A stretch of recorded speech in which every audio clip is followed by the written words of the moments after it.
Hey guys, hello and a very warm welcome back to my channel Aman Anjo. So in today's video, I would be covering up the whole geography syllabus for you, and this is going to be like a crash course on geography. And if you're preparing for SSC, railways, banking, so this is going to be very good for you. For UPSC, it is going to create a base for you. For UPSC, I've already made many of the in-depth lectures. You can check them out. And for all the other exams where geography is asked, more or less you'll be able to understand everything. I'm going to keep it to the point where all the important things are going to be discussed, all the unnecessary things are already filtered out, so that our video become to the point. If you are using this for revision, then also you can use it. If you are a beginner and you want to watch it, you can again watch it, because I'm going to give you the basics as well, and everything is going to be in a good amount of detail and depth, maybe a bit more than what is required sometimes, but that is going to help you, because nowadays the exams are unpredictable. They are asking, even in SSC railways, they are asking some deep questions. Okay, so this is what we are going to do today, and this is going to be very on to the point lecture. Before starting, guys, if you haven't subscribed my channel yet, so you can just consider subscribing it after watching the video. If you liked it, please leave a like also. Okay, it provides motivation to the creator. So without any further ado, now let's begin. Okay, so what we are going to be starting up is going to be related to, first of all, let me just select, sorry, just let me select a pen. Okay, so whenever I'm talking about the like the geography crash course, so here what you have to understand is that the most important thing we need to know is the Indian geography, which is going to be very most important topic in the whole lecture.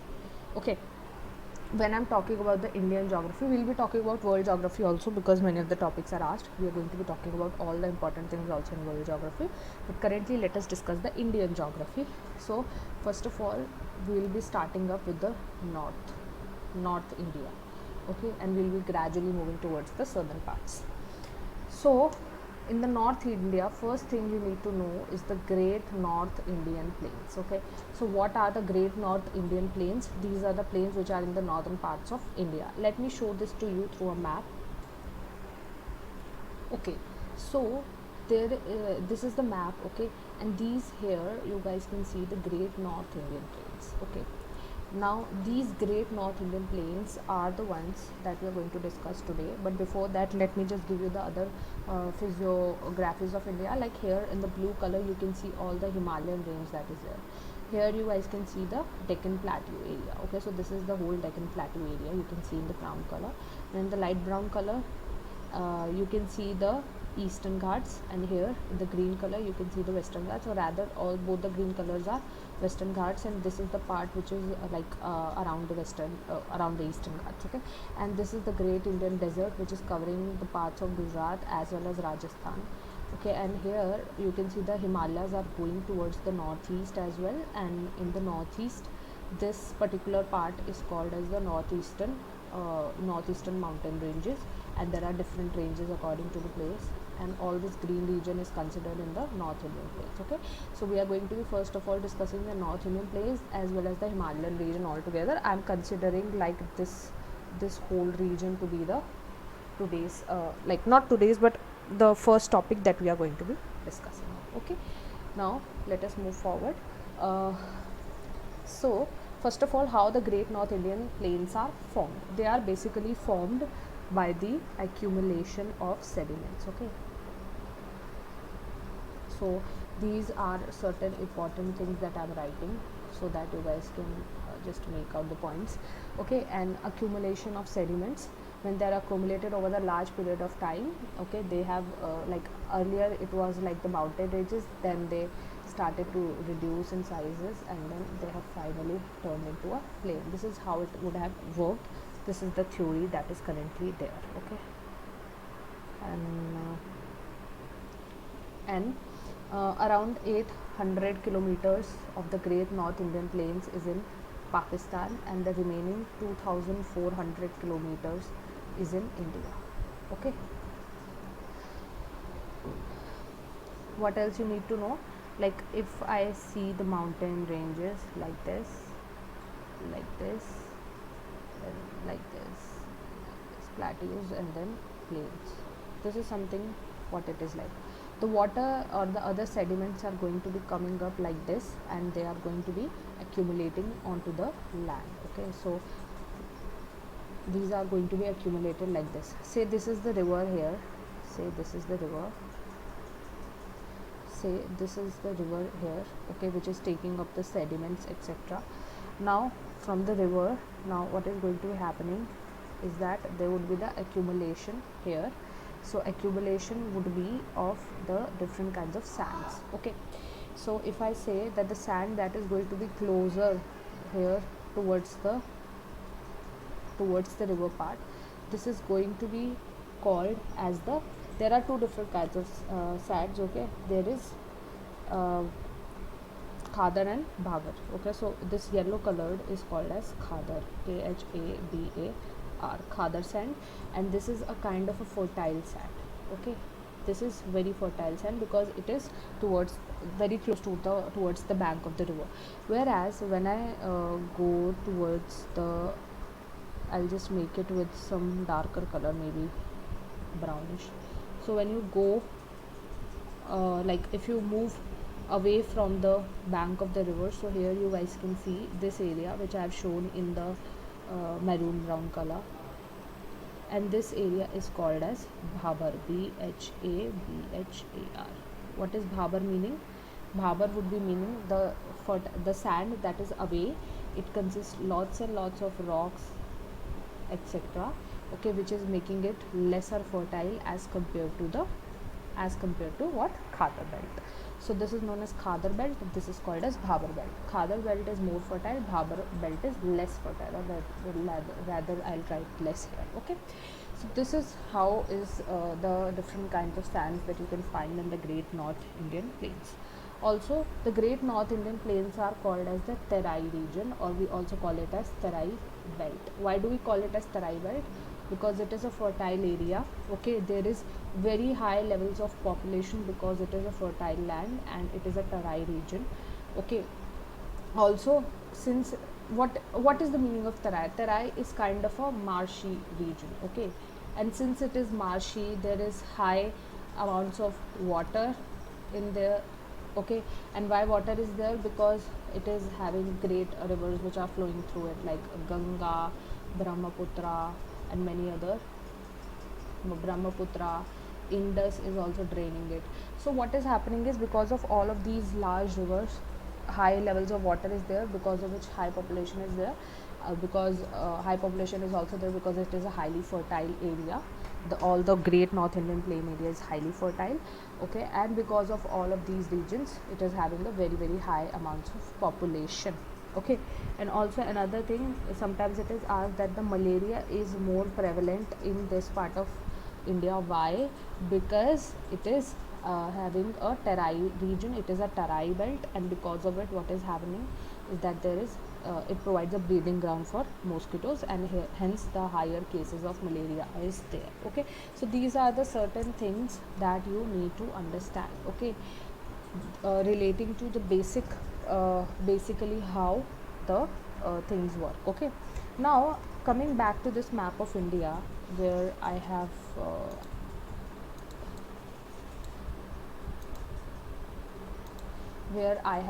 showed you about the Himalayan range, the North Indian Plains. Now I'll talk something about the Western Ghats and the Eastern Ghats. I'm giving you overview. We are going to go deep into the topics as well, don't worry about it, but I'm just right now giving you an overview that what is the basic composition of all the areas. Okay, now if I'm talking about the Western Ghats and the Eastern Ghats, so here what is happening is that you guys can see that this area, complete area, if I'm drawing the map of India just roughly.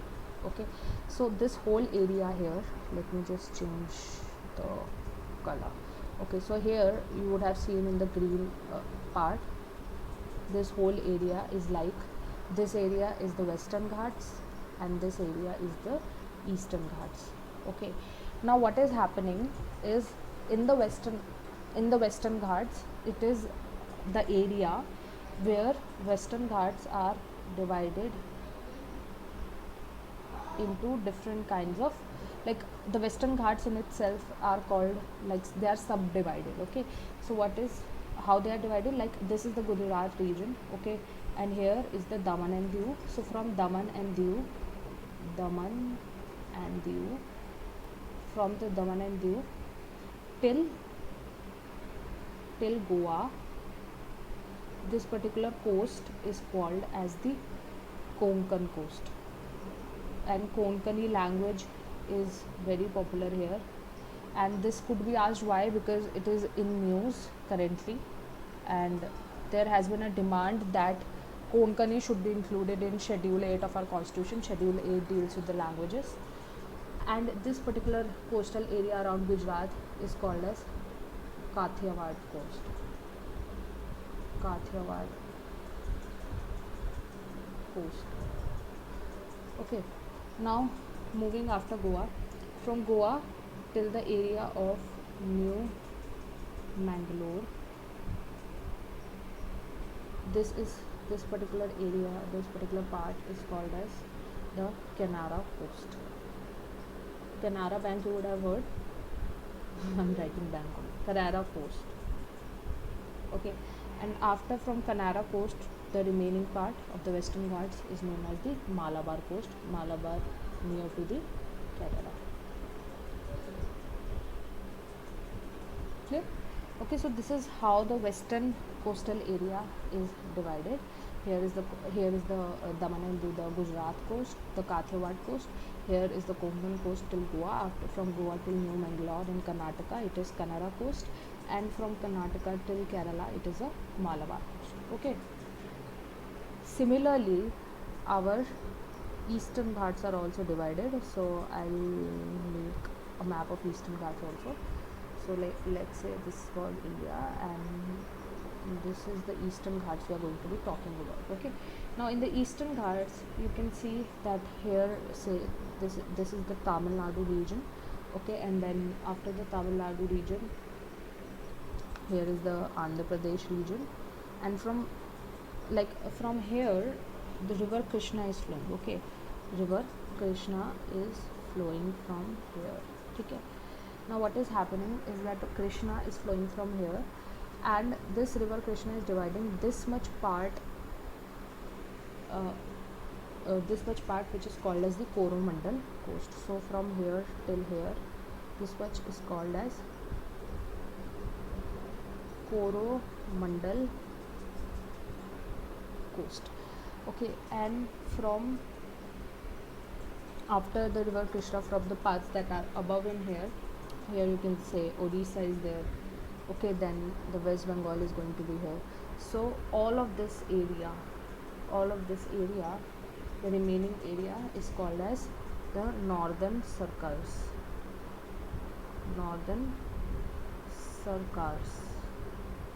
Okay, Odisha is here. Okay, so Odisha का जो coast होता है ना, the coastal area of Odisha is also known as the, I'm writing it here, the coastal area of Odisha is also called as the Utkal coast.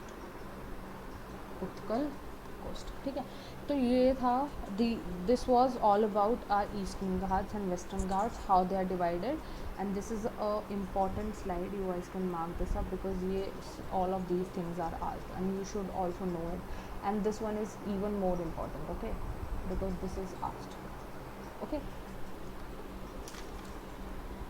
now Kerala, let me just give you some information about the Western Ghats, etc. So I'll just,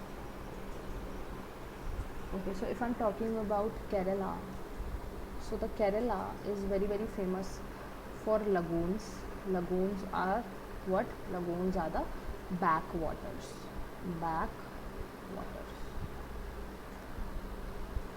Okay, now I'll just draw a comparison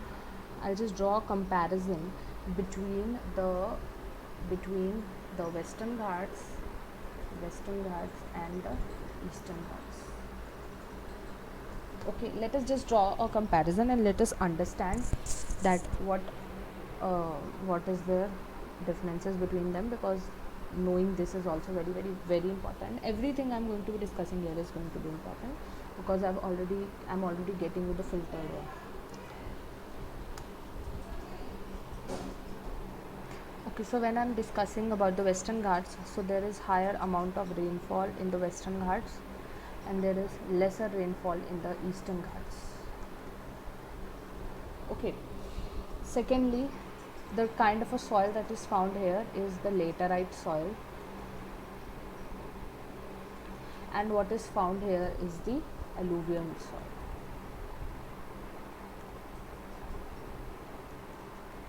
Okay, then I'm making the points here. Okay, the third point is that it is narrower and this is broader. Broader shafts are found here, which makes it broader. Okay, what is shaft? Say this is water, this is land. There is going to be a submerged area of land, which makes this particular part as shallow. Okay, and this shallow part is called as shaft. Okay, now broader and narrower. Now about the length. If I'm saying the length, so from Gujarat till Kalera, it is going to be having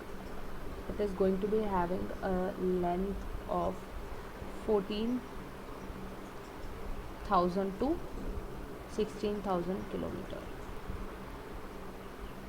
Okay, 14,000 to 16,000 kilometer, whereas the length here is going to be from 12,000 to around 14,000 kilometer. So you can see that the length here is largely more than the length of the Eastern Ghats. Okay, so these were the major differences when we compare Western Ghats with the Eastern Ghats. Okay, now moving forward, let us move forward with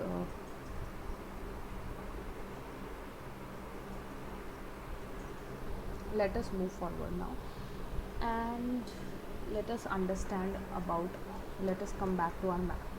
So one thing that is not shown here is that here are certain islands, a group of islands here and the group of islands here. The group of islands here is called as Andaman and Nicobar, and groups, of course it is much lower than this because the space was not here, and the group of islands here is called as Lakshadweep Islands. Okay, now we are going to discuss about the group of islands.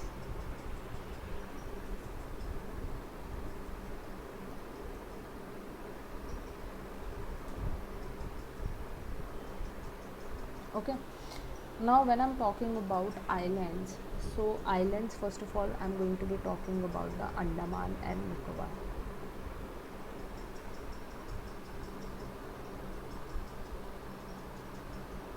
Group of islands. Okay, Andaman and Nicobar. Andaman and Nicobar are located in the area of Bay of Bengal. We all know this one. It is divided into two groups.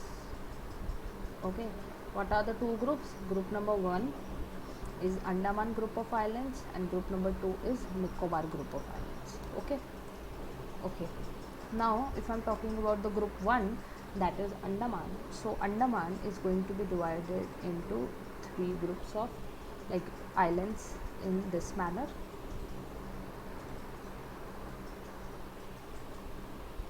Okay, and we are having one island here as well. So moving from here, this is known as the North Andaman. This is known as the Middle Andaman, and this is known as the Southern Andaman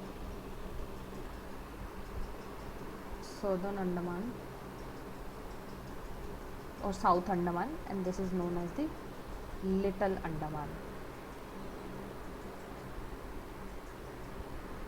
Okay, so this is how it is all divided. Okay, so here we have the North Andaman, then the Middle Andaman, then the Southern Andaman. Okay, so there is a passage in here. This passage particular passage between the South Andaman and the Little Andaman is known as the Duncan Passage. It is known as the Duncan Passage. Okay. Now, what else you need to understand? The capital of the Andaman is in South Andaman, and it is called as Port Blair, B-L-A-I-R, Port Blair. If you don't understand my handwriting, I'm just also spelling the things out. Okay, and there is a very important airport in the Port Blair, which is known as the Veer Savarkar International Airport. Veer Savarkar International Airport. Okay. The largest oceanic island is the Middle Andaman.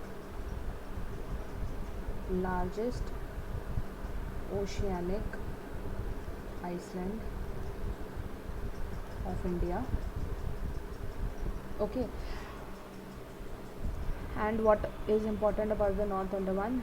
There is a mountain peak that is called as, in the Great Andaman, this is the highest peak of Andaman, and this is called as Saddle Peak, Saddle, Saddle Peak. Okay, this is the highest peak of Andaman, which is having around the height of 737 meters. Okay. Now, this was certain important things. After Little Andaman, there is a passage, okay, which is called as 10-degree channel, and after 10-degree channel, the Nicobar starts, and Nicobar I'm going to show you onto the other side. Okay, now let us talk about the Nicobar group of islands. Okay, so when I'm talking about the Nicobar group of islands, so Nicobar is divided into 1, 2 and 3. Okay, this is a bit larger, this is a bit larger,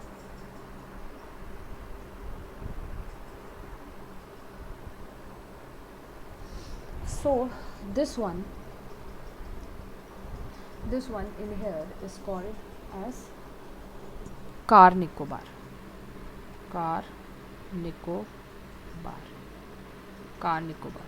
Okay, this one is called as the Little Nicobar, and this one is known as the Great Nicobar. I know that the confusion is going to be there, but I'll tell you a trick to learn this. Like if you see in this slide, so here Little Andaman is there, and in this slide Little Nicobar is there. Okay, so how could you remember this? Is that the car is very small, it is maybe small than the little one. This is a mini car. Okay, mini के बाद क्या आता है little, little के बाद क्या आता है great. Okay, decreasing order of sizes, decreasing order of size. ठीक है, तो ऐसा आप याद कर सकते हो, एक ट्रिक है, बाकी आप अपने हिसाब से भी याद कर सकते हो, इट डजेंट मैटर. अच्छा, ग्रेट निकोबार का सबसे इंपॉर्टेंट थिंग, इसका सबसे सर्दर्न मोस्ट पॉइंट इस इंडिया का सबसे सर्दर्न मोस्ट पॉइंट, आप सब इसको इंदिरा पॉइंट के नाम से भी जानते हैं. सो यहाँ पर क्या है, यहाँ पर है इंदिरा पॉइंट, जिसको हम पैगमिलियन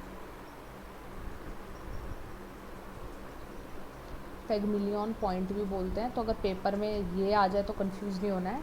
इसका एक और नाम है पार्सन्स पॉइंट, और इसका एक और नाम है ला ही चिंग पॉइंट. ठीक है, ये सारे इसके नाम हैं. तो ये नाम आप लोगों को पता होने चाहिए. कोई भी नाम आपको पूछा जाएगा, आपको पता होना चाहिए कि अभी इंदिरा पॉइंट की बात हो रही है, हमारा सबसे southern most point of India. ठीक है, सबसे सर्दर्न मोस्ट पॉइंट. तो ये एक इम्पॉर्टेंट इन्फो है. आई नो आपको इतने सारे नाम तो नहीं पता होंगे, बिकॉज मेरे को सिर्फ इंदिरा पॉइंट पता था, एंड मैंने पैगमिलियन भी तब भी सुना था, लेकिन पार्सन्स और लाही चिंग तो बाद में ही पता लगे. So this is a important thing, this is the importance of studying for these exam. This gives you like so much knowledge. Okay, अच्छा, तो आपको मैंने एक चीज़ बोली थी कि यहाँ पर एक पैसेज था, इससे ऊपर हमारा अंडमान का पूरा आइलैंड ग्रुप चल रहा था। यहाँ पे जो पैसेज था मैंने इसको बोला था, इसको हम लोग क्या बोलते हैं, इसको हम लोग बोलते हैं 10 डिग्री चैनल, ठीक है। अच्छा, अब आपने देखा होगा कि इसके नीचे भी अब यहाँ पे हमारा पैसेज है एक, ठीक है। इस पैसेज के बाद यहाँ पर अपना इंडोनेशिया के ग्रुप ऑफ आइलैंड शुरू हो जाता है, इंडोनेशिया आ जाता है, ठीक है।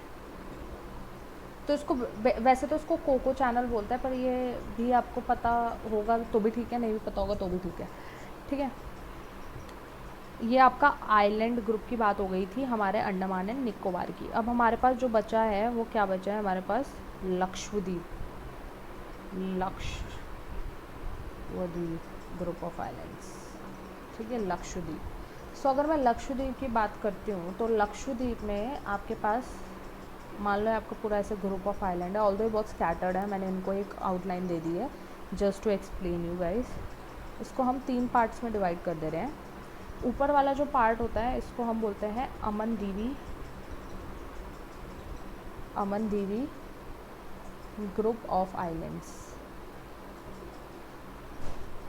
ठीक है। जो मिडल वाला है इसको हम लोग नाम दे देते हैं कन्ननौर group of islands.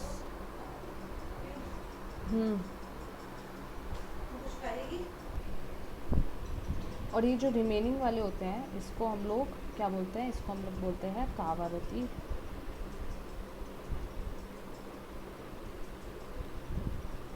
Group of Iceland, ठीक है।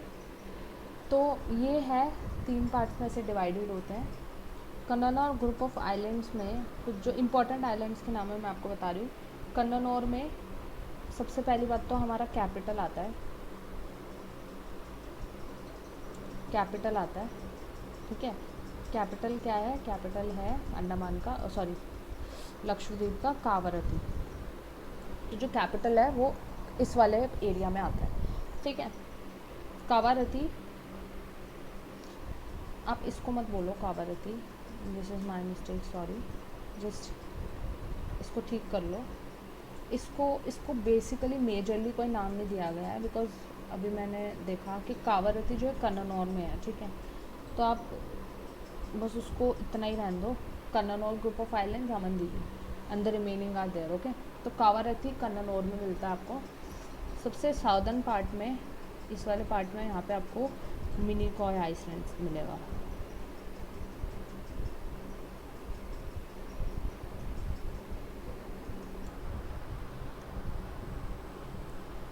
अच्छा, ठीक है गाइस, तो आई होप आप लोगों को उतना समझ आ गया होगा। अब मैं कुछ आपको इंपॉर्टेंट पॉइंट्स बता रही हूँ। जैसे मान लो ये हमारा लक्षद्वीप ग्रुप ऑफ आइलैंड्स था, मैंने बताया था यहाँ पर एक आपका एक पैसेज होगा, ठीक है। वो पैसेज या उस चैनल को हम लोग बोलते हैं 8 डिग्री चैनल, ठीक है। ये चीज़ क्लियर है। अच्छा, इस 8 डिग्री चैनल के नीचे यहाँ पे आपका मालदीव्स ग्रुप ऑफ आइलैंड्स आ जाएगा, ठीक है। तो आपको ये पता लग जाएगा कि अंडमान एंड निकोबार जब हमने पढ़ा था तो अंडमान एंड निकोबार के नीचे 10 डिग्री चैनल था। 10 डिग्री चैनल के नीचे यहाँ पे कौन सा था, निकोबार था, ठीक है। निकोबार के नीचे कौन सा था, कोको पैसेज था। और कोको पैसेज के नीचे आपका यहाँ पर मतलब जो कि आइलैंड ग्रुप स्टार्ट हो जाएगा वो आपका इंडोनेशिया स्टार्ट हो जाएगा, ठीक है। वेयर एज जब हम यहाँ पर बात करते हैं लक्षद्वीप की, तो लक्षद्वीप जो है उसको हमने 2 पार्ट्स में डिवाइड किया था। तीसरे पार्ट को इतना कुछ नेम करने की ज़रूरत नहीं है। यहाँ पे हमारे पास था 8 डिग्री चैनल, ठीक है, लक्षद्वीप के नीचे, और उसके नीचे है मालदीव ग्रुप्स ऑफ आइलैंड, ठीक है। इतनी बात अगर आप लोग को क्लियर हो रही है तो हम लोग आगे बढ़ जाते हैं, ठीक है। अदर आइलैंड्स में आप लोगों को पता ही है दमन एंड दीव आइलैंड्स हैं हमारे पास, ठीक है, जो कि गुजरात के पास है। उसके बाद आपका जो इम्पोर्टेंट आ जाते हैं उसमें आ जाता है एक मजौली आइलैंड्स, ठीक है। मजौली आइलैंड क्या करता है, ये बेसिकली असम ब्रह्मपुत्र पे बनते हैं, ठीक है। और ये जो है ये किस लिए पॉपुलर है, बिकॉज ये लार्जेस्ट रिवर आइलैंड्स होता है, ठीक है। तो आपको ये मैं यहाँ पे स्टार लगा देती हूँ, largest river islands, full form लिख लेना, रिवर आइलैंड, ठीक है। तो ये चीज़ इंपॉर्टेंट है। ऐसी ही चीज़ें आपको स्टार्टिंग में आ जाती हैं। ये सब चीज़ें भी आ जाती हैं कि कौन सा चैनल है, ठीक है, क्या है, लेकिन ये जो होता है ना, ये तो बहुत ही स्पेशली ऐसी चीज़ें याद करके रखा करो। ऐसे ही और कुछ आइलैंड्स है जैसे कि जवाहर आइलैंड, ठीक है। जवाहर आइलैंड कहाँ पे है? जवाहर आइलैंड आपके महाराष्ट्र में मिलेंगे आपको, ठीक है। महाराष्ट्र के साइड में जैसे ग्रुप ऑफ आइलैंड्स है वहाँ पे, ठीक है। उसके बाद जो और भी आता है जैसे कि एलिफेंटा केव्स। एलिफेंटा केव्स भी पॉपुलर है। एलिफेंटा केव्स भी आपको कहाँ मिलेंगी? नियर मुंबई, महाराष्ट्र, ठीक है। अच्छा, और बहुत इम्पोर्टेंट होते हैं श्रीहरिकोटा, जैसे श्रीहरिकोटा रिसर्च सेंटर, ठीक है। स्पेस, बेसिकली स्पेस सेंटर लिख लो उसको, space centre. Sriharikota space centre बहुत इम्पॉर्टेंट है। यहाँ से बहुत सारे स्पेस सैटेलाइट्स जो होते हैं वो लॉन्च होते हैं, ठीक है, ठीक है। और आप लोगों को क्या याद रखना है? और आप लोगों को याद रखना है पंबन आइलैंड। पंबन आइलैंड ये भी बहुत इम्पोर्टेंट है। पंबन आइलैंड कहाँ पर है? ये बेसिकली आपके तमिलनाडु में है। आपने रामेश्वरम नाम की जगह सुनी होगी, रामेश्वरम शिवलिंगम होता है यहाँ पे, रामेश्वरम, ठीक है। तो रामेश्वरम है यहाँ पे, बहुत इंपॉर्टेंट पिलग्रिमेज साइट है। उसके बाद आप एक और याद रखो, चांदीपुर। चांदीपुर कहाँ पर है? चांदीपुर है आपका उड़ीसा में, ठीक है। चांदीपुर में क्या होता है? चांदीपुर में आपका क्या होता है? बहुत सारे स्पेस लॉन्चेस होते हैं। और चांदीपुर कहाँ पर है? आपका उड़ीसा में है। इसको हम लोग क्या बोलते हैं? अब्दुल कलाम आइसलैंड, बस, ठीक है। ये कुछ इम्पोर्टेंट थे। क्या क्या थे? मैं एक बार, थोड़ा खिचड़ी बन गई है तो मैं एक बार ब्राइट कलर से मार्क कर देती हूँ। एक तो आपको चांदीपुर याद रखना है, एक आपको पंबन आइलैंड याद रखना है। पंबन आइलैंड का है तमिलनाडु में, रामेश्वर है, चांदीपुर उड़ीसा, अब्दुल कलाम। फिर आपको क्या याद रखना है? आपको मजौली याद रखना है, ठीक है। आपको श्रीहरिकोटा स्पेस सेंटर याद रखना है। श्रीहरिकोटा स्पेस सेंटर में क्या होता है? यहाँ से, अच्छा ये मैंने ये नहीं लिखा, ये कहाँ पर है? आंध्र प्रदेश में, ठीक है। अच्छा, और असम का मजौली आपको याद रखना है। चैनल्स याद रखने हैं। 10 डिग्री चैनल है यहाँ पे, ठीक है। हमारे पास 8 डिग्री चैनल है, हमारे पास 8 डिग्री चैनल, 10 डिग्री चैनल, ठीक है। ये सब याद रखना है। कोको पैसेज याद रख सकते हो। बाकी इसके 3-4 हमने आइलैंड्स पढ़ लिए हैं, इसके हमने 3 पढ़ लिए हैं, ठीक है। इसमें हमने 3 पार्ट्स में इसको डिवाइड कर दिया। तो आई होप इतना आप लोगों को क्लियर हो गया होगा। तो हम लोग अब आगे बढ़ना चाहेंगे, ठीक है। अब मैं आपको जो पढ़ाने वाली हूँ वो है हमारा पेनिनसुलर प्लैटू, ठीक है। पेनिनसुलर प्लैटू, पेनिनसुलर प्लैटू की हम लोग जब बात करते हैं तो उस पर आपको क्या पढ़ना होता है? देखो, जो पेनिनसुलर रीजन होता है, मैं मैप में दिखाती हूँ, आपको दिख जाएगा मैप में, ये देखो। पेनिनसुलर प्लैटू मतलब कि आपका नॉर्दर्न के नीचे जितना भी रीजन है ना, नॉर्दर्न के नीचे, वो पूरा आपका पेनिनसुलर के अंदर आता है, ठीक है। तो इसके अंदर हम डेक्कन भी पढ़ेंगे, रिमेनिंग भी पढ़ेंगे, वेस्टर्न घाट्स, ईस्टर्न घाट सब पढ़ेंगे, ठीक है। अब मैं आपको यहाँ पे पढ़ाता है, चलो।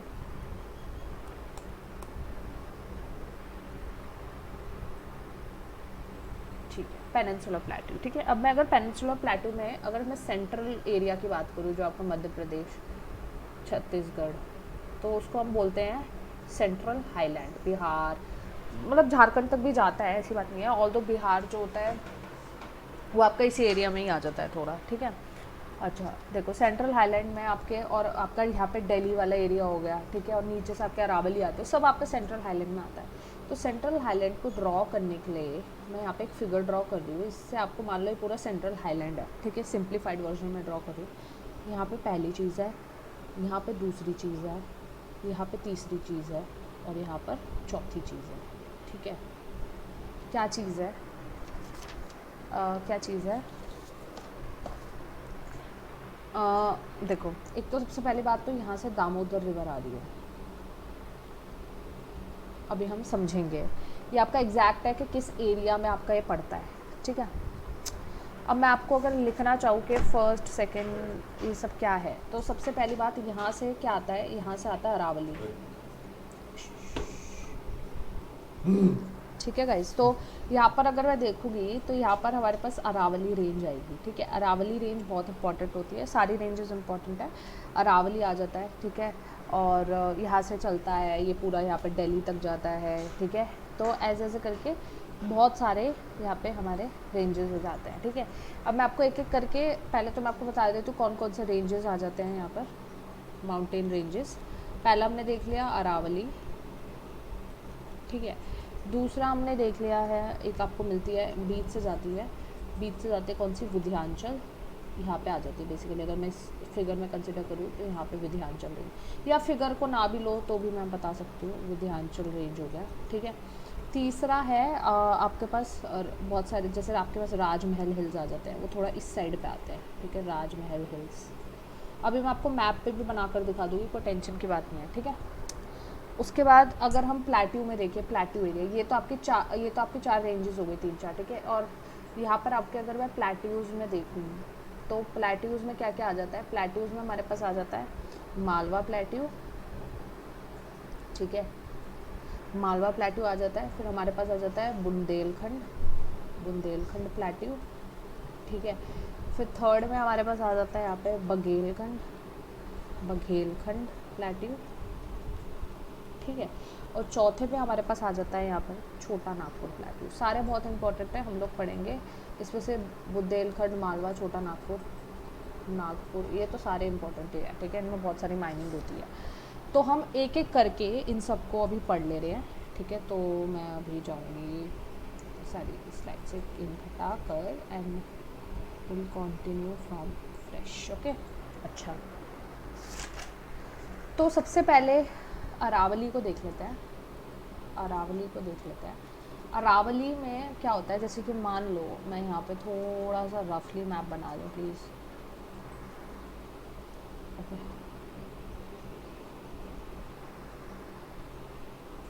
ऐसे,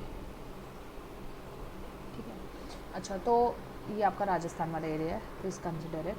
तो यहाँ से क्या होएगा, देखो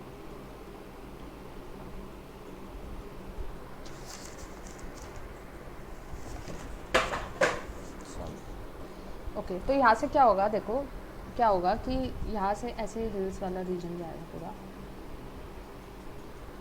आपका ये दिल्ली तक जाएगा। ये थोड़ा जम्मू कश्मीर लग रहा है, बट ये रफ मैप है तो समझ जाना, ठीक है। या फिर अगर आप लोग को कन्फ्यूजन हो रही है तो मैं इतना एरिया हटा देती हूँ और मैं इसको फिर से ड्रॉ कर दूँगी, ठीक है। ऊपर है हिमाचल वगैरह, ठीक है। आई थिंक अब क्लियर होगा, ठीक है। तो हमारे पास क्या है कि ये आपका अरावली आ जाता है, कहाँ तक आ जाता है, दिल्ली तक आ जाता है, ठीक है।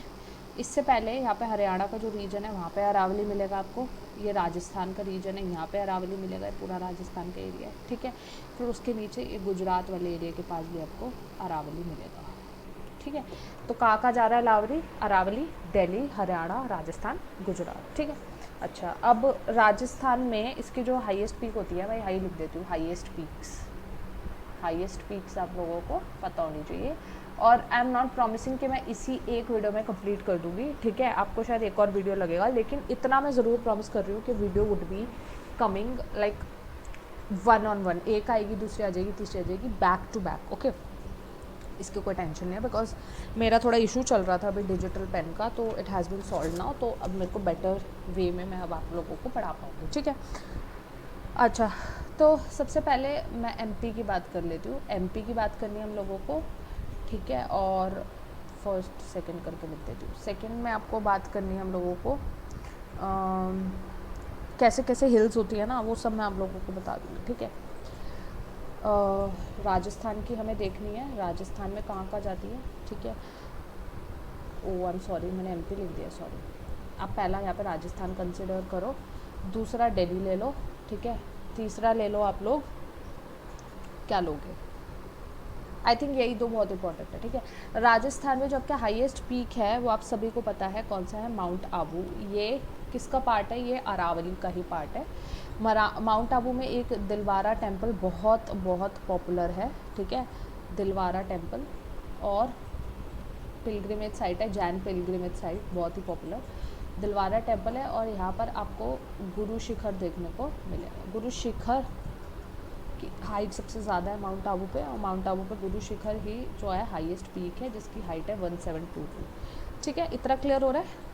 और दिल्ली में तो आप लोगों को पता ही है, बहुत इंपॉर्टेंट है, रायसियाना हिल्स। रायसियाना हिल्स, ठीक है, रायसियाना हिल्स में क्या है, प्रेसिडेंट हाउस। ठीक है, तो ये तो बहुत इंपॉर्टेंट है।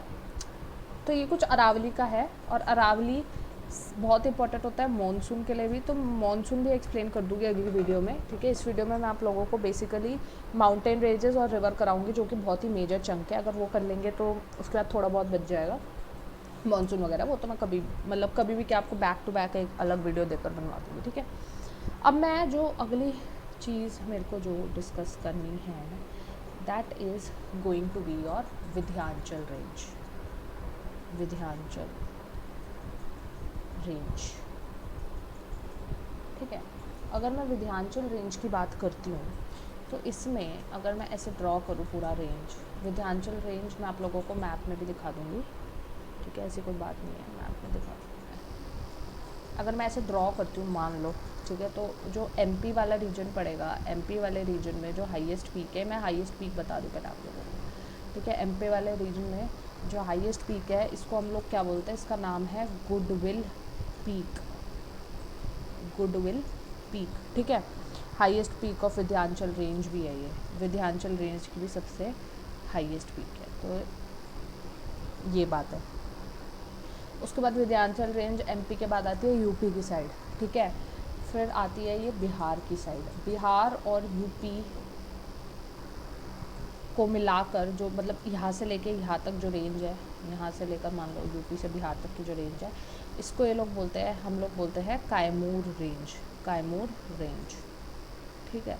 अगर कोई पूछे कैमूर रेंज कहाँ है, तो बिहार में एंड में जाकर एक जगह है सासाराम, जो कि एक इम्पॉर्टेंट जगह है। कैसे? बिकॉज यहाँ पर शेर शाह सूरी का टॉम है। ठीक है, तो ये क्वेश्चन पूछ लेते हैं, तो इसलिए मैंने ये चीज़ भी मेंशन कर दी है। अरावली में, अरावली के एकदम एंड में जाकर, मतलब वहाँ पे बिहार के एंड में जाकर एक प्लेस है सासाराम, जहाँ पर क्या है, शेर शाह सूरी का टॉम है। ठीक है, इतनी बात क्लियर हो रही है। अब मैं आगे बढ़ रही हूँ अगले पे। अगला है हमारा राजमहल हिल्स। राजमहल हिल्स, ठीक है। अब अगर मैं राजमहल हिल्स की बात करती हूँ, तो राजमहल हिल्स में आपका कौन सा एरिया आ जाता है, आपका झारखंड वाला एरिया आ जाता है। बिहार यूपी तक हम जा चुके हैं। ठीक है, अरावली से देखो हम यहाँ से गए थे, हरियाणा, गुजरात, हरियाणा, ठीक है, दिल्ली से फिर हम इधर गए, इधर की साइड पे कौन सा आता है आपका, यहाँ पे रेंज आती है आपकी विंध्याचल में आपका कहाँ से स्टार्ट होगा, एमपी से होगा, यूपी से होगा, फिर बिहार में जाएगा। फिर बिहार के बाद हम थोड़ा और साइड में आएंगे तो झारखंड और वेस्ट बंगाल तक कौन सा हिल्स जाता है, राजमहल हिल्स। ठीक है, राजमहल हिल्स आपका झारखंड प्लस वेस्ट बंगाल वाला एरिया कवर करते हैं। ठीक है, उसके बाद यहाँ पे जो हाईएस्ट पीक है, हाईएस्ट पीक कौन सी है, मैं हाईएस्ट पीक का यही सिंबल बनाती हूँ। ठीक है, हाईएस्ट पीक है यहाँ पे पारसनाथ है यहाँ की हाईएस्ट पीक। ठीक है, जो कि आपके झारखंड में ही है। ठीक है, इतना क्लियर हो रहा है। तो ये थे हमारे कुछ इम्पॉर्टेंट रेंजेस, हमने यहाँ से लेके यहाँ तक सारे कवर कर लिए। ठीक है, अब मैं आप लोगों को जो करवाने वाली हूँ ना, वो हम बात करने वाले हैं अब इम्पॉर्टेंटली प्लेट्यूज़ के बारे में, जो कि मैंने आपको लिखवाए थे। हमने रेंजेस पढ़ लिया, अब प्लेट्यूज़ पढ़ लेते हैं। ठीक है, प्लेट्यूज़ कौन कौन से हैं, सबसे पहले हम पढ़ लेते हैं यहाँ पे आपका बुंदेलखंड ही पढ़ लेते हैं ना, बुंदेलखंड।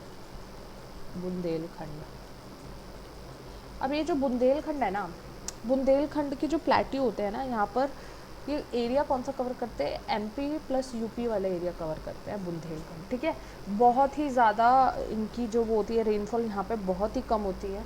ठीक है, एमपी यूपी वाले पार्ट में यहाँ पर जो लैंग्वेज बोली जाती है वो होती है बुंदेली लैंग्वेज। बुंदेली लैंग्वेज यहाँ पे बोली जाती है। और this is, I'm writing the features like this, okay, and this is receiving very low rainfall। ठीक है, बहुत ही लो रेन रहती है।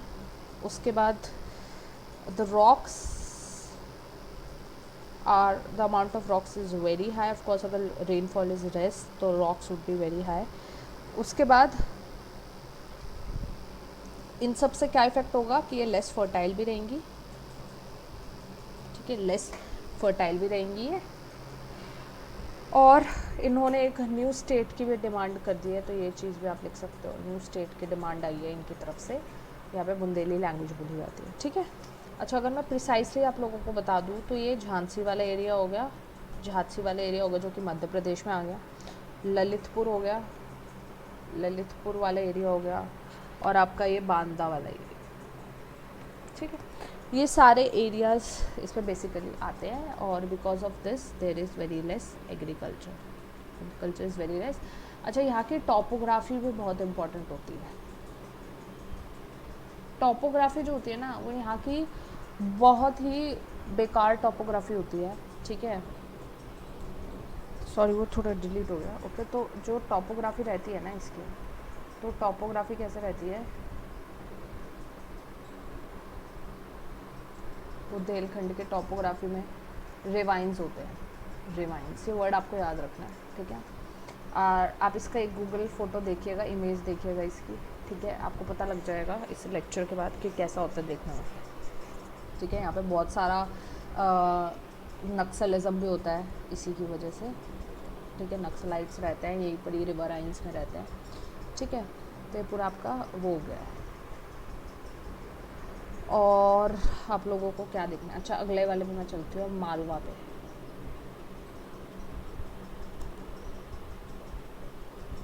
मालवा, ठीक है। अगर मैं मालवा की बात करती हूँ तो मालवा में आपके पास एक तो यहाँ पे ब्लैक सॉइल मिलेगी, आपको ब्लैक सॉइल मिलेगी। मैंने आपको मालवा दिखाया था, ये देखो ये वाला जो है ना पूरा डेक्कन, इसमें जो महाराष्ट्र वाली साइड होएगी ना, इस साइड पे आपका मालवा प्लेट्यू रहेगा, ठीक है। अच्छा, तो मालवा में बेसिकली आपको ब्लैक सॉइल मिल जाएगी, ठीक है। ब्लैक सॉइल वाला एरिया होगा। ऑफ कोर्स अगर ब्लैक सॉइल की बात हो रही है तो कॉटन ग्रोथ अच्छा रहेगा यहाँ पे, ठीक है। कॉटन बहुत ज़्यादा ग्रो कराया जाता है। और ये जो सॉइल होती है ब्लैक सॉइल, ये वॉल्केनिक सॉइल होती है, ठीक है, वॉल्केनिक नेचर की सॉइल होती है। इसको जो ड्रेन करती है वो रिवर शिप्रा करती है, तो आप समझ जाएंगे रिवर शिप्रा से कि उज्जैन की तरफ भी यही रहती है, यही वाला एरिया रहता है मालवा वाला, ठीक है। तो ये चीज़ आपको मालवा से रिलेट करनी है, ये चीज़ आपके लिए इम्पॉर्टेंट है, ठीक है। इसके बाद हम लोग क्या कर लेते हैं, हम लोग और देख लेते हैं, और क्या देख लेते हैं। अब हम देख लेते हैं छोटा नागपुर, बहुत बहुत इम्पॉर्टेंट है छोटा नागपुर में, बिकॉज बहुत सारे माइंस है यहाँ पे, इम्पॉर्टेंट मिनरल्स हम लोगों को यहाँ पे मिलते हैं। तो सबसे पहला पॉइंट हम यही लिख लेते हैं कि ये बहुत ज़्यादा मिनरल रिच होते हैं, ठीक है, मिनरल रिच होता है। एंड ये क्या क्या इंक्लूड करेगा, देखो यहीं लिख देती हूँ, झारखंड का एरिया इंक्लूड करेगा, झारखंड का एरिया इंक्लूड करेगा, छत्तीसगढ़ का एरिया इंक्लूड करेगा। तो अब आप देखोगे झारखंड का एरिया मैंने वहाँ पे भी बताया था आपको, कहाँ पे बताया था मैंने आप लोग को बताया था कि वो अच्छा अभी हम वहाँ नहीं पहुँचे, ठीक है। तो झारखंड हो गया, उसका कुछ पार्ट रहेगा यहाँ पे, ठीक है। उसके बाद छत्तीसगढ़ रहेगा, आपका उड़ीसा रहेगा कुछ पार्ट, और कुछ पार्ट आपका वेस्ट बंगाल में रहेगा। तो पूरा का पूरा जो पार्ट है ये आपका क्या रहता है, ये आपका उसमें रहता है, छोटा नागपुर प्लेट्यू में रहता है, ठीक है। छोटा नागपुर प्लेट्यू तो बहुत इंपॉर्टेंट रहता है। अच्छा, मैंने एक चीज़ और बताई थी, इसको कनेक्ट करोगे अगर तो राजमहल हिल्स यहीं पे रहेगी, ठीक है। अच्छा, और क्या पढ़ना है, हमने पढ़ा कि ये हाईली मिनरल रिच होता है, ठीक है। और मोस्टली मिनरल्स मिलते हैं यहाँ पे, कोल माइंस बहुत ज़्यादा होता है, कोल माइंस की तादाद काफ़ी ज़्यादा रहती है, ठीक है। अब मैं अगर आपको झारखंड का सीन बता दूँ, इसमें झारखंड में जो छोटा नागपुर प्लेट्यू का सीन रहेगा वो ये रहेगा, मान लो ये झारखंड है, ठीक है। झारखंड छोटा नागपुर प्लेट्यू में से बीच से एक रिवर जारी होती है जिसको हम बोलते हैं रिवर दामोदर यहाँ से आगे कहाँ जाएगी, वेस्ट बंगाल में जाएगी, और हम उसको सौर ऑफ बंगाल भी बोलते हैं, ठीक है। अच्छा, तो ये जो दामोदर रिवर जा रही है, ये इसको एक और दो पार्ट्स में डिवाइड कर दे रही है, किसको, झारखंड छोटा नागपुर प्लेट्यू को। पहले वाले को हम लोग क्या बोलते हैं, हज़ारीबाग प्लेट्यू, और दूसरे वाले को हम लोग क्या बोलते हैं, दूसरे वाले को हम लोग क्या बोलते हैं, इसको हम लोग बोलते हैं रांची प्लेट्यू। रांची आपका कहाँ आता है, छत्तीसगढ़ में, ठीक है। तो ये आपका फर्स्ट और सेकंड वाली चीज़ हो गई। ये दामोदर रिवर हो गई। दामोदर रिवर को हम क्या कहते हैं, सॉरो ऑफ बंगाल। ये कुछ कीवर्ड्स होते हैं ना, ये जो क्या कहते हैं, दीज आर वेरी इंपॉर्टेंट, यही पेपर में पूछ लेते हैं, ठीक है। तो ये चीज़ है ना, आप लोगों को पता होनी चाहिए। यार बोर हो गया इस कलर से, लेट्स चेंज द कलर। अगर ये विजिबल रहेगा तो, जो कि मुझे लग रहा है नहीं रहेगा, मुझे नहीं दिख रहा, this is fine, violet is fine. Next is your या बघेलखंड। बघेलखंड, बघेलखंड, बघेलखंड जो रहता है ना, बघेलखंड में आप लोगों का बेसिकली यूपी वाला पार्ट आता है, ठीक है।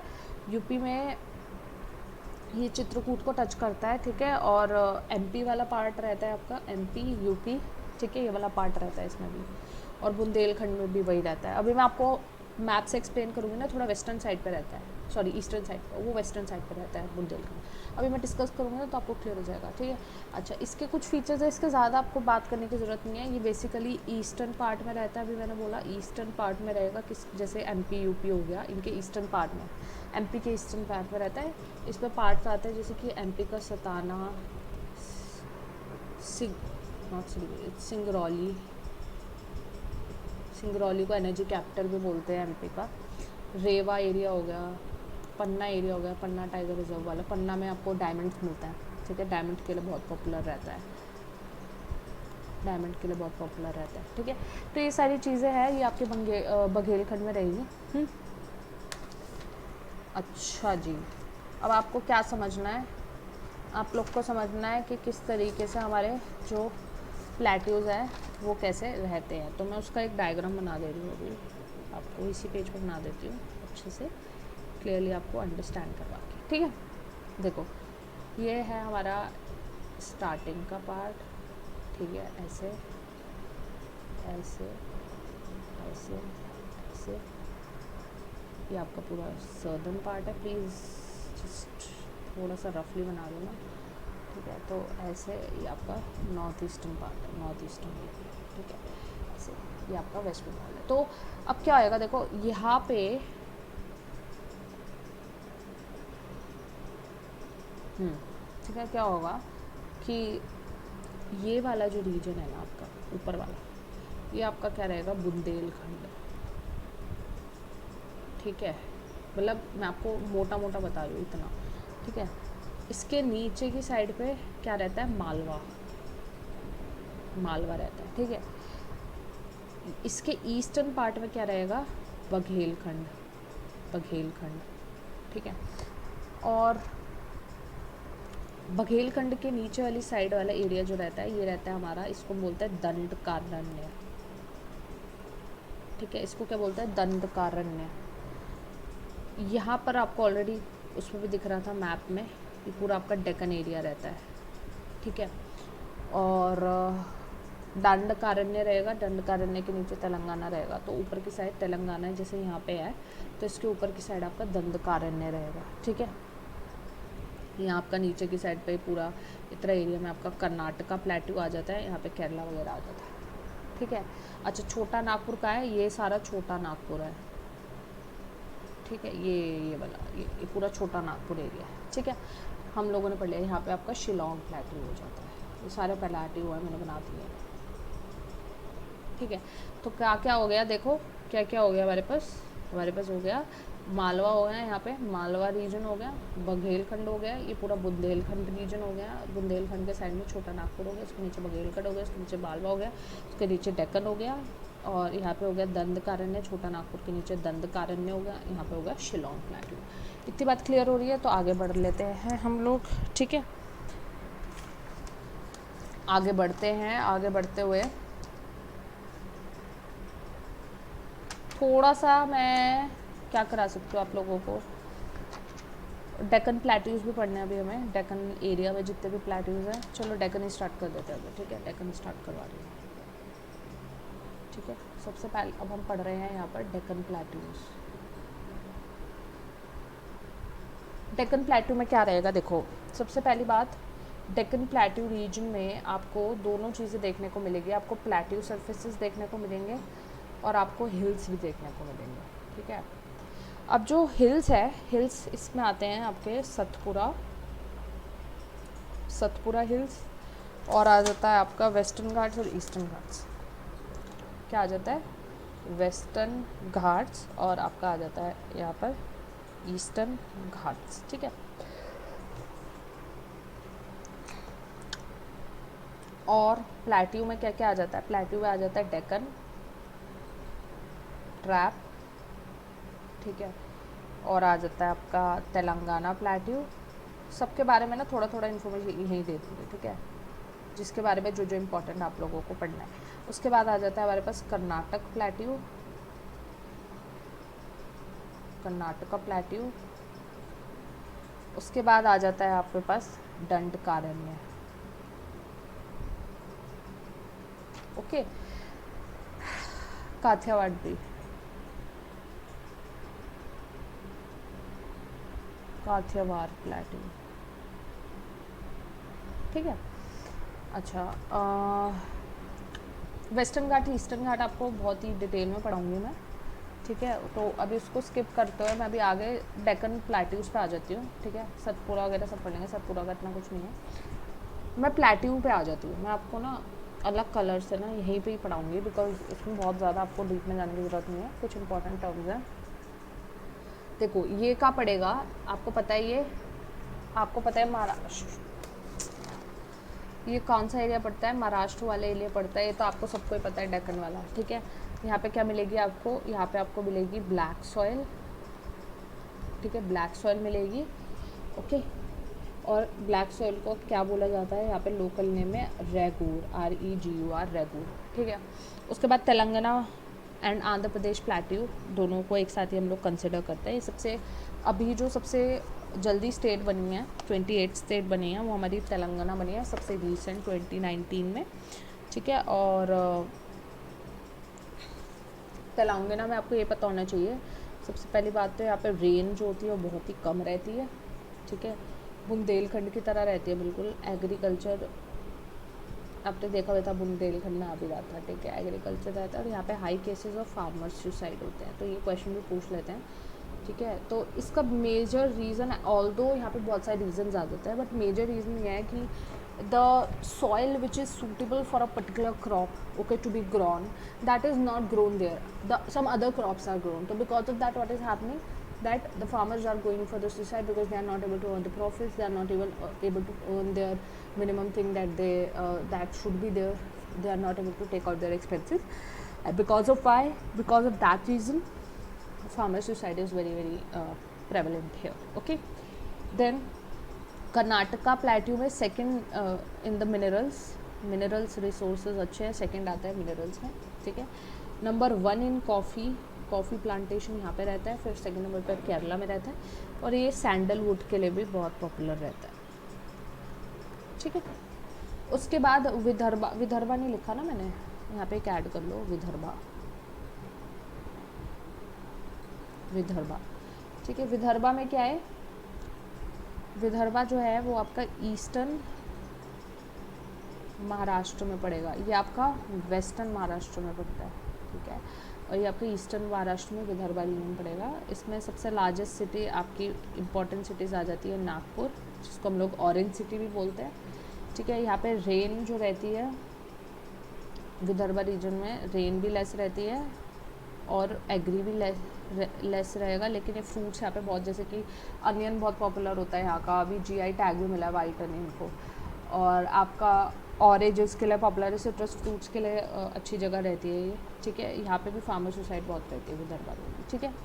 दंडकारण्य में आपके महाराष्ट्र आता है और पार्ट्स ऑफ छत्तीसगढ़ रीजन आता है, ठीक है, हमने अभी देखा था। और छत्तीसगढ़ को हम लोग क्या कहते हैं, राइस बोल ऑफ इंडिया, तो आप समझ जाएंगे कि यहाँ पे राइस प्लांटेशन रहेगी काफ़ी, राइस बोल ऑफ इंडिया, अगर पेपर में पूछ लेते हैं तो ये चीज़ आप लोगों को पता होनी चाहिए, राइस बोल ऑफ इंडिया, ठीक है। अच्छा, यहाँ पे नक्सल प्रॉब्लम भी बहुत रहती है, नक्सल प्रॉब्लम बहुत रहती है, ठीक है, बिकॉज यहाँ पे फॉरेस्ट वगैरह बहुत मिलता है, ठीक है। काठियावाड़ में क्या करोगे, काठियावाड़ में बेसिकली आपका कॉटन का प्लांटेशन अच्छा रहता है, ठीक है, कॉटन का प्लांटेशन अच्छा रहता है, और ये आपका गुजरात एरिया के आसपास रहता है। गुजरात सोमनाथ आपने सुना होगा, सोमनाथ वाला पूरा काठियावाड़ प्लेट्यू हो जाता है, ठीक है। तो ये आपका पूरा डेक्कन प्लेट्यू वाला रीजन था, और ये उसके कुछ इंपॉर्टेंट पॉइंट्स थे जो आप लोगों को पता होने चाहिए, ठीक है। आगे बढ़ते हैं। शिलोंग का भी मैं यही बता देती हूँ, मैंने शिलोंग प्लेट्यू लिखा है, it is taking so much time. Shillong plateau, Shillong में क्या है, शिलोंग में आपको सबसे पहली बात तो जो रेनफॉल है बहुत ज़्यादा हाई दिखती है, आपको पता है नॉर्थ ईस्ट में रेनफॉल फ्लड की बहुत इशू हो जाता है, रेनफॉल हाई रहती है। शिलोंग प्लेट्यू में आपका मेघालय वाला एरिया आएगा बेसिकली, और वहाँ पे आपको मेघालय के कौन से हिल है आपको पता है, खासी, गारो एंड जयंतिया हिल्स, ठीक है, ये तीनों आते हैं इसके अंदर। और आपको ये पता होना चाहिए कि खासी रीजन में दो बहुत ही इंपॉर्टेंट जगह जो आपको याद रखनी है, एक है मौसिनरम और एक है आपकी चेरापूंजी। अब क्यों इम्पोर्टेंट है, बिकॉज इन दो को सबसे वेटेस्ट कहा जाता है, इस वेटेस्ट एरियाज कहा जाता है, सबसे ज़्यादा हाई लेवल्स ऑफ रेनफॉल यही रहता है। पहले चेरापूंजी होता था फर्स्ट, बट अभी करंट में मौसिनरम फर्स्ट है, मतलब मौसिनरम में चेरापूंजी से भी ज़्यादा होगी, बट ये दोनों एरियाज काफ़ी वेटेस्ट प्लेस कहा जाता है, ठीक है। इतना क्लियर हो गया सबको? अगर इतना क्लियर हो गया है तो मैं अब थोड़ा सा आपको सतपुरा वाला बता देती हूँ, सतपुरा रेंज का भी यही बता देती हूँ जो बच गया था। सतपुरा वेस्टर्न घाट्स ईस्टर्न घाट्स पढ़ना है, ठीक है, वेस्टर्न घाट ईस्टर्न घाट पढ़ता है। सतपुरा जो होता है, सतपुरा में बेसिकली आपने सुना होगा यहाँ पे फॉरेस्ट कवर ज़्यादा रहता है, ठीक है, सतपुरा के घने जंगल के कहानियाँ सुनी होगी, तो फॉरेस्ट कवर काफ़ी रहता है, ठीक है। और यहाँ पे जो माउंटेन रेंजेस होती है वो ब्लॉक माउंटेन रेंजेस होती हैं, ठीक है। बेसिकली ये आपको एमपी वाले रीजन में देखने को मिलेगा, और यहाँ पे सतपुरा और विंध्याचल के बीच में से एक रिवर बहती है, जिस रिवर का नाम है नर्मदा, ठीक है, नर्मदा रिवर बहती है यहाँ से, ठीक है। तो ब्लॉक माउंटेन रेंजेस यहाँ पे आपको मिलेंगी, ठीक है, इतना क्लियर हो रहा है। अब मैं आपको क्या बता रही हूँ, देखो अब मैं आप लोगों को बहुत इंपॉर्टेंट टॉपिक पे लेके जा रही हूँ, नेक्स्ट इंपॉर्टेंट टॉपिक पे, जिसका नाम है western Ghats and eastern Ghats. तो सबसे पहले मैं आप लोग को वेस्टर्न घाट्स ही पढ़ा दे रही हूँ ना, वेस्टर्न घाट्स पढ़ता है सबसे पहले, चलो। तो मैं स्टार्ट कर रही हूँ अभी वेस्टर्न घाट्स।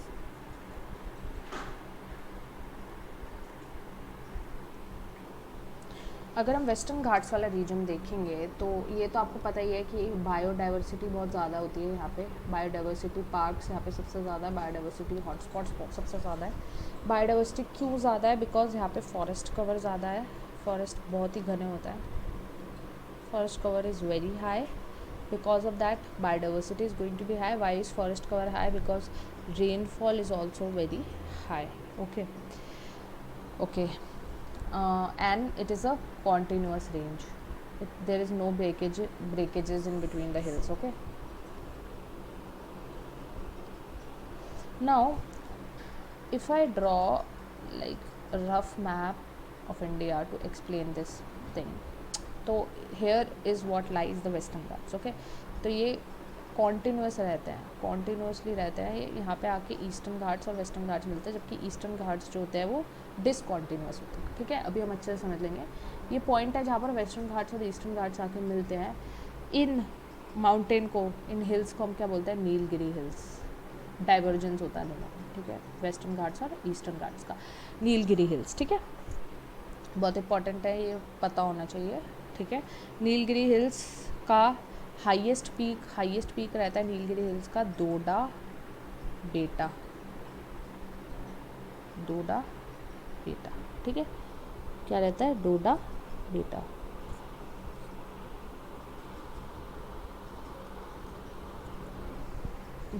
ओके। और क्या समझना है आपको, देखो यहाँ पे बता दे रही हूँ, देखो ये आपका जो है ना हिल स्टेशन, कौन कौन से हिल स्टेशन इंपॉर्टेंट है यहाँ लिख देती हूँ। हिल स्टेशंस, हिल स्टेशंस जो कि इम्पोर्टेंट है वेस्टर्न घाट्स में। एक होता है एमपी का माथेरॉन, MATHERON, माथेरॉन। उसके बाद है Mahabaleshwar, again Mahabaleshwar is in Maharashtra, Mahabaleshwar, ठीक है। उसके बाद आपका नीलगिरी हिल्स तो यही है। नीलगिरी हिल्स कहाँ पे डाइवर्ज होता है? केरला के पास, ठीक है, तमिलनाडु के पास और कर्नाटका, तीनों आ जाते हैं इसके अंदर, ठीक है। तमिलनाडु में एक बहुत ही इम्पोर्टेंट प्लेस है ऊटी, सबने नाम भी सुना होगा। ऊटी बहुत ही पॉपुलर नेम वो है, हिल स्टेशन है, ठीक है। इसका अदर नेम भी है, इसका अदर नेम है उद्गा मनंडलम, उत्का मनंडलम, ठीक है, अदर नेम है। एक लिख देते हो, आपको समझ आ जाएगा, ठीक है। अच्छा, हाईएस्ट पीक मैंने आपको नीलगिरी हिल्स की बता दी। Highest peak of the whole western Ghats के हाईएस्ट पीक है अनाईमुडी। ये भी इम्पॉर्टेंट चीज़ आ जाती है हमारे पास, ठीक है। अनाईमुडी हिल्स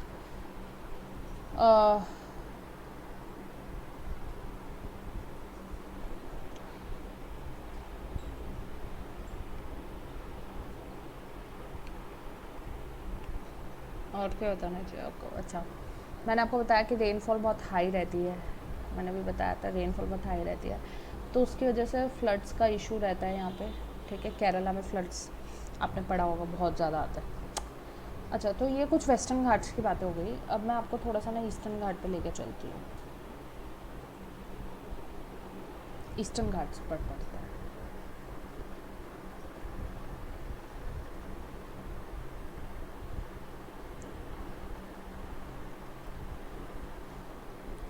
मैंने बताया था ये वाला अगर हम देखेंगे तो यहाँ पे ये डिसकॉन्टिन्यूस वे में होते हैं, डिसकॉन्टिन्यूस होते हैं, ठीक है। डिसकॉन्टिन्यूस होंगे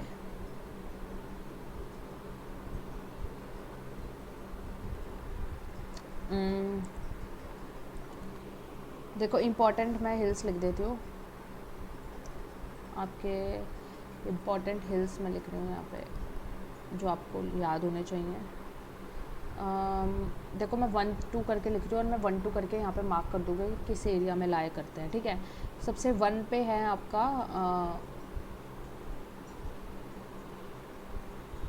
महेंद्रगिरी हिल्स,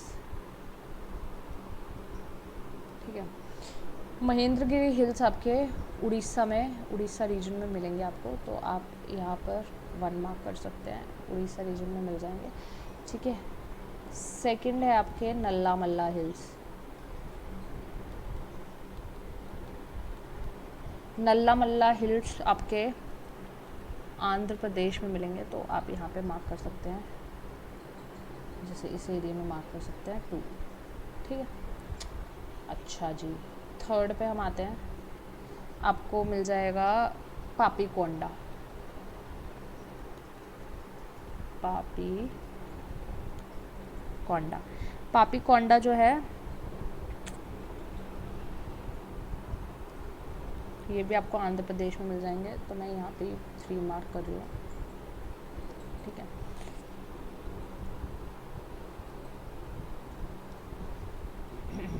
फोर्थ और आपको मिल जाएगा जिंदा गढ़ा, जिंदागढ़ा हिल्स। जिंदागढ़ा हिल्स आपको उससे थोड़ा नीचे 4th नंबर पे यहाँ मिल जाएंगे, ठीक है। जिंदागढ़ा हिल्स आपके भी आंध्र प्रदेश में लाई करते हैं, ठीक है। 5th, अब हम तमिलनाडु पे आ जाते हैं, शेवरॉय आ जाते हैं तमिलनाडु में, शेवरॉय हिल्स। और आपके तमिलनाडु में आ जाता है पालनी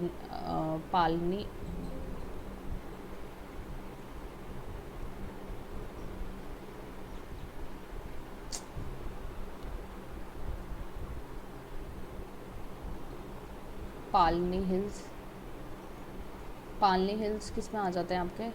पालनी हिल्स आ जाते हैं ये तीनों के तीनों शैवर और पालनी, ये दोनों के दोनों आपके तमिलनाडु में आ जाएंगे। तो मैं यहाँ पे 5th मार्क कर दे रही हूँ, तो उसमें दोनों आ रहे हैं, ठीक है। अच्छा, 6th में बेसिकली यही रहता है आपके, तमिलनाडु तक आप आ गए। यहाँ पे हिल स्टेशंस मिल जाएंगे कुछ आपको, हिल स्टेशन जो कि आपके, अच्छा एक तेलंगाना में भी रहते हैं, तेलंगाना में भी रहते हैं। मैं 6 में मार्क लिख देती हूँ, 6 में लिख देती हूँ यहाँ पे गोलकोंडा, ये भी इम्पोर्टेंट है। तो ये आपके तेलंगाना वाले रीजन में रहेंगे। तो आप कैसे मार्क कर सकते हो, यहाँ पे मार्क कर सकते हो कहीं 6th, ठीक है। तो इस तरीके से ये हिल्स रहते हैं यहाँ पे ईस्टर्न घाट्स के, ठीक है। और ये इतने सारे हिल्स इसलिए हो गए because it is a discontinuous chain. तो ये बहुत इंपॉर्टेंट पॉइंट है, ये डिसकॉन्टिन्यूस चेन होता है, डिसकॉन्टिन्यूस चेन ऑफ माउंटेन्स, ठीक है। और मैंने बताया था इस पे रेनफॉल कंपैरिजन में अगर मैं देखूँ, कंपैरेटिवली हमने अभी पढ़ा था, तो कंपैरेटिवली लेस रेनफॉल रहती है। मैंने अभी थोड़ी देर पहले ही आपको सारे के सारे क्या बताए थे, आपको सारे के सारे आपको बताए थे डिफरेंसेस, ठीक है। इतना हम लोगों ने कवर कर लिया है। तो अब मैं आपको नॉर्दर्न माउंटेन्स पे ले चलती हूँ, जो कि हमारा हिमालयाज एक्सेट्रा आ जाता है, ठीक है। अच्छा, अगर आप लोगों को वीडियो देखनी है, there is a video that I have, एक वीडियो है हमारे पास, मैंने ऑलरेडी अपलोडेड कर रखी है। वीडियो है रिवर सिस्टम या फिर drainage system, river system of India. उसमें मैंने सारे के सारे रिवर्स, जितने भी रिवर्स हैं इंपॉर्टेंट, वो कहाँ से कौन से स्टेट से निकलते हैं, कब निकलते हैं, प्लस उन पे कौन कौन से डैम्स बने हुए हैं, ये बहुत बहुत इंपॉर्टेंट है। बहुत सारे क्वेश्चन यहाँ से अटकेंगे, तो please watch that video, I link it in the description as well. तो आप लोग अच्छे से उसको जाके देख सकते हो। I have made all the video, और अगर उसमें कुछ भी, सब कुछ मैंने बनाया है, तो आप उस वीडियो को जाकर देखिएगा। उसमें इंपॉर्टेंट डैम्स, रिवर्स, रिवर देखो अभी यहाँ से जा रही है, अभी यहाँ से जा रही है, फिर ये ऐसे चली जाती है, सब कुछ एक्सप्लेन किया है अच्छे से, ठीक है। तो आप लिंक देख लेना डिस्क्रिप्शन में, आपको मिल जाएगी। तो थोड़ा बड़ा टॉपिक है वो, तो इसलिए ऑलरेडी वीडियो बनाई हुई है, तो आई डोंट थिंक मेरे को यहाँ पर दोबारा डालने की ज़रूरत है, ठीक है। तो आप एक बार वो वीडियो देख लेना, आराम से हो जाएगा, ठीक है। 25-30 मिनट की आई थिंक, तो आपका पूरा का पूरा river system, drainage system cover हो जाएगा उसमें, ठीक है। अब मैं आगे बढ़ रही हूँ, तो मेरे को अब जो स्टार्ट करना है वो है हमारा northern mountains. Northern, let's come to the north.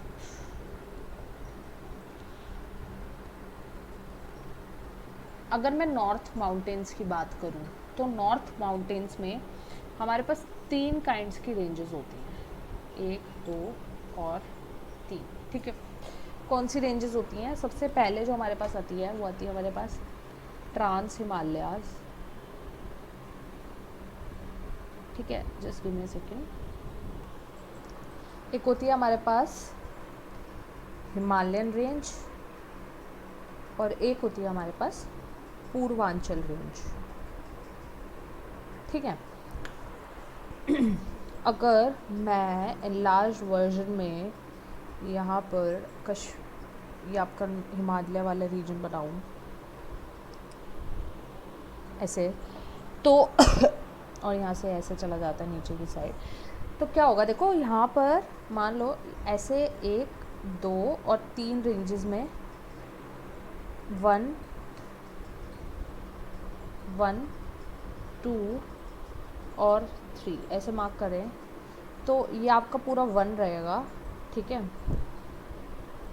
ये आपका पूरा ऐसे लॉन्ग रेंजेस में ये आपका 2 रहेगा, और इधर जब ये जाएंगे इस साइड पे, नॉर्थ की साइड, नॉर्थ ईस्ट की साइड, तो 3 रहेगा, ठीक है। ये पूर्वांचल रेंज हो गई, ये हिमालय रेंज हो गई, और ये आपकी कौन सी रेंज हो गई, ट्रांस हिमालयन। अब अगर मैं इसको लेबल करती हूँ, तो इस पर ये जो सबसे ऊपर जो रेंज आती है ना, सबसे ऊपर जो रेंज आती है, ये आपकी काराकोरम होती है, काराकोरम रेंज, ठीक है। उसके बाद जो आती है that is your Ladakh range, और जो सबसे नीचे आती है that is your Zanskar range. ये बहुत पास लाया करती है प्रॉक्सिमिटी में जम्मू एंड कश्मीर के, ये लद्दाख, ये काराकोरम, इसका बहुत पार्ट पाकिस्तान की तरफ भी है। ठीक है, अब मैं इन तीनों रेंजेस को एक एक करके एक्सप्लेन करूँगी। अच्छा, ये हिमालय की तीन तो आपको पता ही होंगी।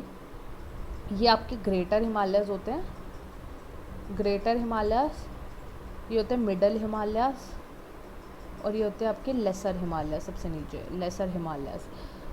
ग्रेटर हिमालयस को हम लोग हिमाद्री भी बोलते हैं, हिमाद्री रेंज, ये आपको पता होना चाहिए।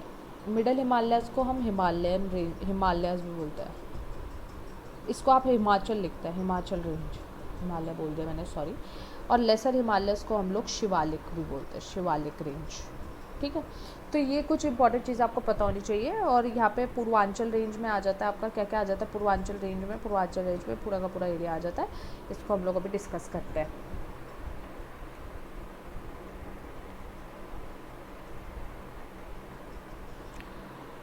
ठीक है, तो सबसे पहले जो मैं डिस्कशन करने वाली हूँ वो हैगा आपका काराकोरम का। काराकोरम किसका है? ट्रांस हिमालयन का एक पार्ट है, काराकोरम रेंज।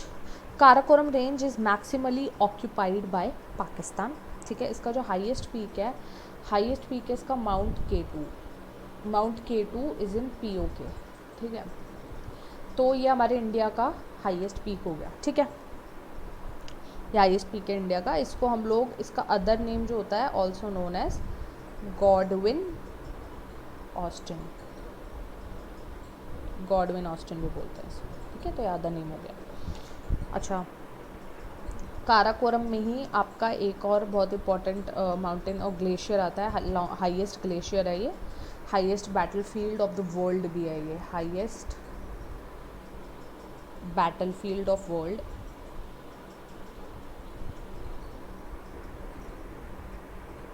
ठीक है, और लार्जेस्ट ग्लेशियर भी है। इसको रिवर ड्रेन करते हैं, उसका नाम है रिवर नुब्रा। ठीक है, और सियाचिन तो आपको पता ही है हमारे लिए कितना इम्पोर्टेंट है। ठीक है, तो ये दोनों बहुत इंपॉर्टेंट हो गए काराकोरम में।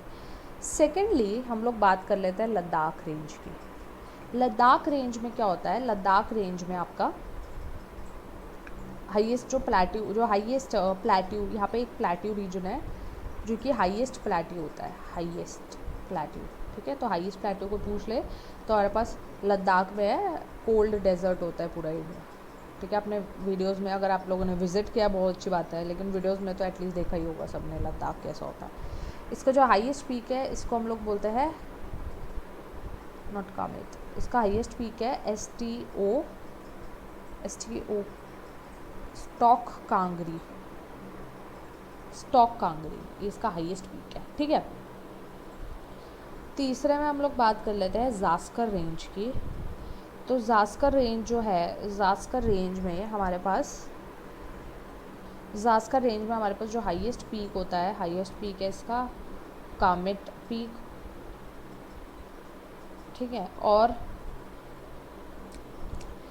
जास्कर के एकदम साउथ में आपको कश्मीर रीजन देखने को मिलेगा, और इसको इंडस रिवर जो है, रिवर जो ड्रेन करती है, इंडस रिवर ड्रेन इसको करती है, और ये जास्कर वैली बनाता है इसकी वजह से।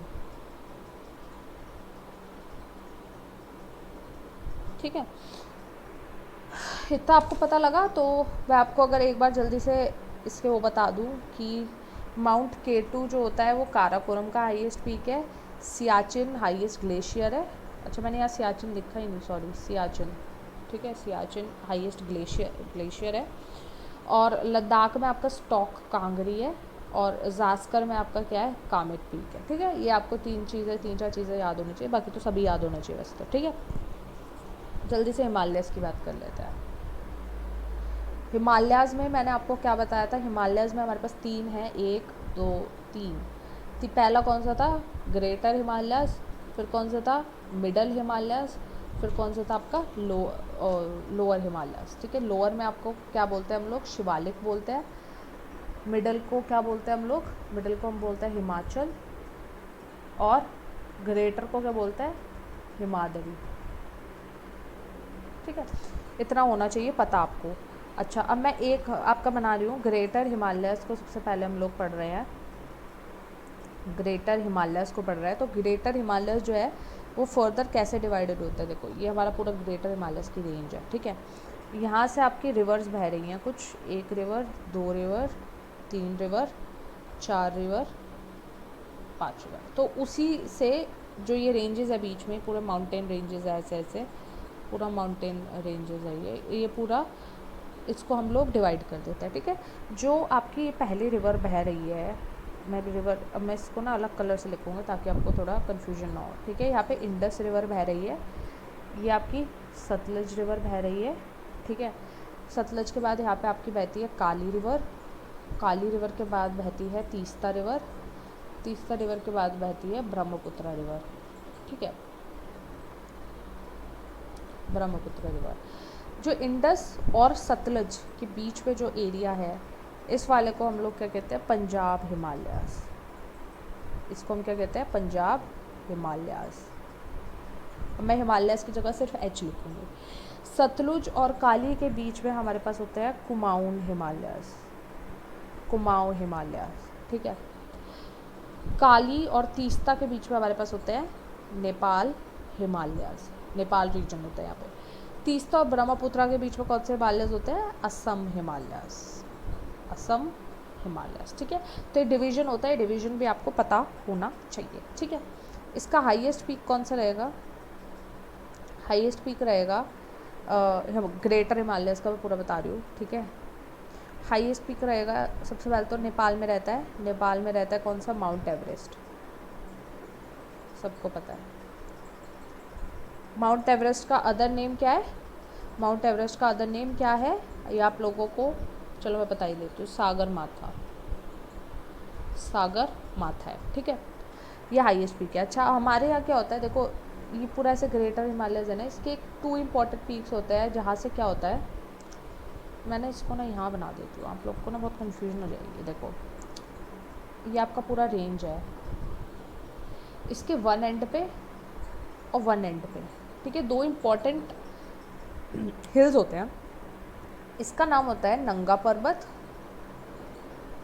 और इसका नाम होता है नामचा बरुआ, नामचा बरुआ। ठीक है, तो क्या होता है कि यहाँ से एक बहुत इंपॉर्टेंट रिवर बह रही होती है और यहाँ से एक बहुत इंपॉर्टेंट रिवर बह रही होती है। यहाँ पे इंडस का गॉर्ज बनता है, इधर कौन सा होता है, इंडस का गॉर्ज होता है, गॉर्ज ऑफ इंडस, एंड यहाँ पे कौन सा होता है, गॉर्ज ऑफ ब्रह्मपुत्रा। ठीक है, तो ये चीज़ आपको पता होनी चाहिए, इनके बीच से गॉर्ज बनाकर ऐसे रिवर इंडिया में एंटर करती है, यहाँ से इंडस, यहाँ से ब्रह्मपुत्रा, तो ये इंपॉर्टेंट है। गंगा भी आ जाती है। ठीक है, नंगा पर्वत आपका कौन से एरिया में पड़ेगा, नंगा पर्वत आपका गिलगिट वाले एरिया में। ठीक है, और कहाँ लिख देती हूँ, ये लिख देती हूँ, ये गिलगिट में पड़ता है, गिलगिट बाल्टिस्तान रीजन है ना पाकिस्तान का। और ये कहाँ पे पड़ता है, ब्रह्मपुत्रा वाला आपका, ये थोड़ा सा हमारा अरुणाचल प्रदेश में और थोड़ा सा तिब्बत में पड़ता है। ठीक है, मतलब आधा आधा रहता है। क्लियर हो गई बात, क्लियर हो गई है। तो मैं आपको एक चीज़ और बता देती हूँ कि हमारा इंडिया का सेकंड हाईएस्ट पीक कौन सा है, सेकंड हाईएस्ट पीक कौन सा है, सेकंड हाईएस्ट पीक है हमारा कंचनजंगा। कंचनजंगा किधर है, सिक्किम में है। फर्स्ट कौन सा था, फर्स्ट था हमारा K2, सेकंड कौन सा है, कंचनजंगा। ठीक है, अच्छा जी, अब आपको क्या पढ़ना है, आपको कुछ अच्छा ये आपका हो गया। अब मिडल पे चलता है, मिडल पे चलता है, मिडल हिमालयस पे।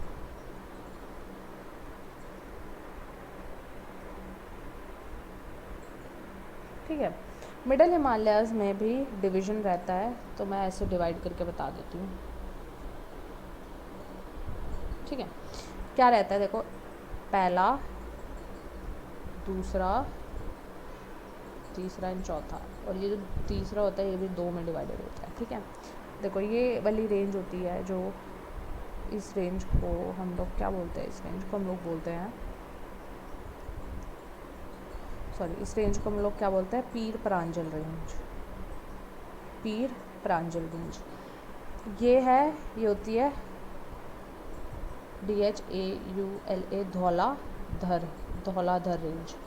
यहाँ पे 2 आती है, एक आती है आपकी नागटिब्बा NAGTIBBA, नागटिब्बा रेंज, और यहाँ पे आती है आपकी नीचे की साइड पे मसूरी। ठीक है, और यहाँ पे आती है महाभारत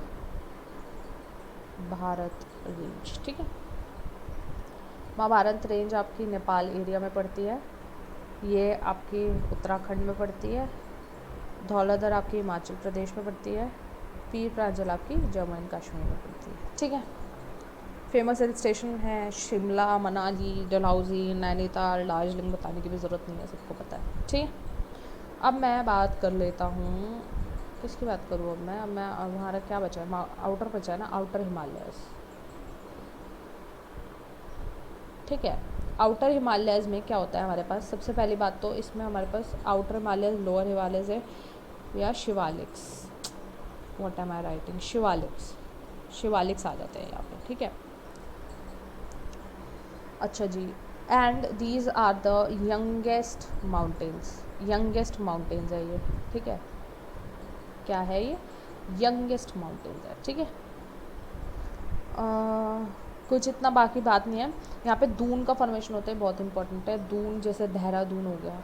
ठीक है, ऐसे टाइप के दून्स का फॉर्मेशन होता है। ठीक है, बहुत सारे दून्स होते हैं, तो आपको मैं एक टास्क दे रही हूँ, सारे दून के नेम्स आप लोगों को निकालने हैं, कमेंट बॉक्स में लिखने हैं, आपकी नॉलेज बढ़ जाएगी। देहरादून तो सबको पता है, अदर देन देहरादून। ठीक है, अच्छा अब मैं आपको ना एक और बचा हमारा, कौन सा बचा हमारे पास, पूर्वांचल बचा है ना, पूर्वांचल हिल कॉम्प्लेक्स, पूर्वांचल समझते हैं। चलो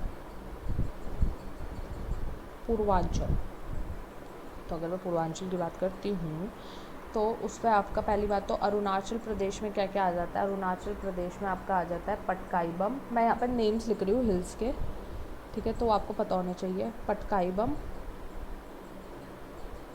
और डाफला और आपका मीरी मिशमी,